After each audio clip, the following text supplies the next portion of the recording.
Garrett Glaser takes a look now at some of the recent cases in a three-part series on freedom of the press beginning tonight. It's called Eye of the Beholder. Garrett? Thanks, Jane. The First Amendment to the U.S. Constitution guarantees all of us the right of free speech.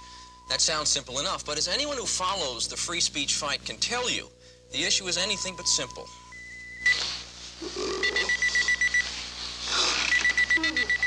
Case in point, Zum Klo, the award-winning German film about the homosexual escapades of its director and star, Frank Riplow. It's won awards, been entered in dozens of film festivals, played 40 show dates around the USA.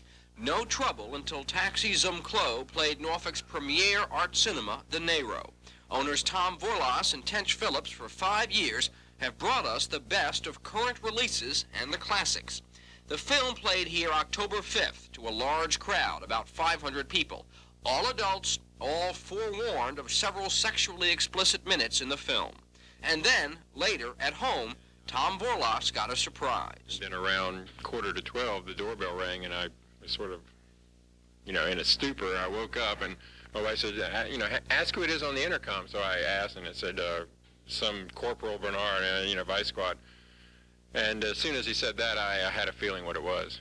Norfolk Police Vice Squad Corporal Leslie Bernard confiscated the film. He was in the theater that night along with a magistrate. Bottom line in this case is whether or not it violates a city or state code.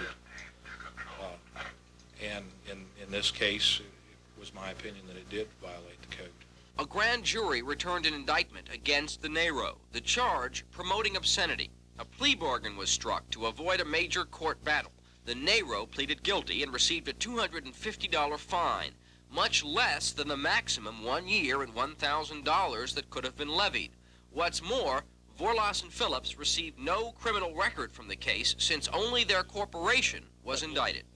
Peter Decker was the theater's lawyer. He turned down help from the ACLU. Free speech, First Amendment, all that. I let the scholars write about that. I'm interested in those two fellows that I was represented. And they don't have a record. They didn't get charged with anything. It's not a cause to die for. We feel that we are compromising, and the city compromised too in the fact that they only fined us a small amount. They didn't go for the whole thing. We don't want to fight the city. I mean, we have to live here.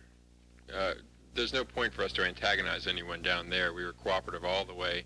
But Vorlas and Phillips say they've already canceled showings of other explicit films because of what's happened with Taxi. Some, like Baptist minister Rodney Bell in Virginia Beach, support Norfolk's actions. Sodomy is breaking the law, and I applaud the city of Norfolk for their actions. Gay counselor Bill Davis was in the theater that eventful night. Davis helps run Tidewater's gay information phone line, and he's active in a number of gay causes. The city's move, to him? I thought it was outrageous. I couldn't believe it. And then again, I could believe it.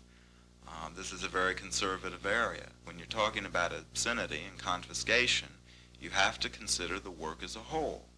And when that is done, Zum Klo is not obscene. I think the film was confiscated largely because it was homosexual. I don't care what they say. I don't believe what they say. My personal feeling is that if this were a heterosexual film, it would not have been confiscated. Norfolk City Attorney Philip Trapani would not talk to us on camera, nor would he let his people talk.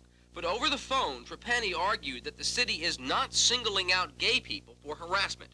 Look at the record, he said. All of our previous cases involve heterosexual works. Trapani viewed Zum Klo and says no question, it is obscene under local statutes. But is it? Twice, the statute specifies you must consider the work as a whole in its entirety. Yet the film is about an hour and a half long with just over 3 minutes of explicit sex. And what about the critics? Time magazine called the film a big step forward, liberating the screen. Newsweek said it's the latest film to assault the barrier between pornography and art. Yet it would be a shame, said Newsweek, if the shock value blinded viewers to the film's high-spirited, disarmingly honest soul.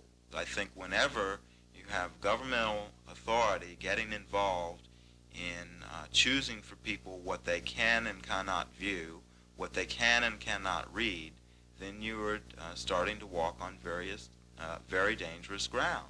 I think whenever this happens, as a result, you get intolerance, prejudice, bigotry, narrow-mindedness. You get people hurting people. In the end, I think you end up with war, with people in conflict. And I think that's obscene.